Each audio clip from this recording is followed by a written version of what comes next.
Поддерживая челлендж «Оқуға құштар педагог», я хочу предложить прочитать или вспомнить произведение талантливого писателя, врача по профессии. Сам он говорил: фамилию я отдал медицине. Но, несмотря на это, многие его произведения стали классикой мировой литературы, а многие его пьесы ставятся в театрах всего мира. Его имя знакомо каждому любителю литературы. Он обладатель острого ума и искрометного чувства юмора. Все это Антон Павлович Чехов. Кто он, Чехов? Чехов – это русский писатель, прозаик, публицист, врач, общественный деятель в сфере благотворительности.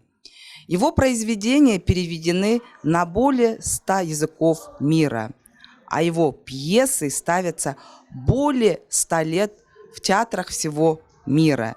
За 25 лет творчества он написал более 500 произведений. Это короткие юмористические рассказы, а также серьезные рассказы, повести и, конечно же, пьесы. Его произведения очень краткие, малого содержания. Он смог уместить на нескольких страницах тему, идею, проблему текста и заинтересовать писателя. В чем же оригинальность произведения Чехова?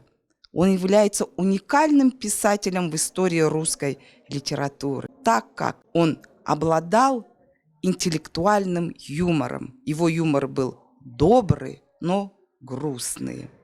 Я призываю вас прочитать произведение Чехова, так как он входит в топ-3 наиболее экранизируемых авторов в мире. В 2010 году портал IMDb подсчитал, что 287 произведений Чехова были экранизированы.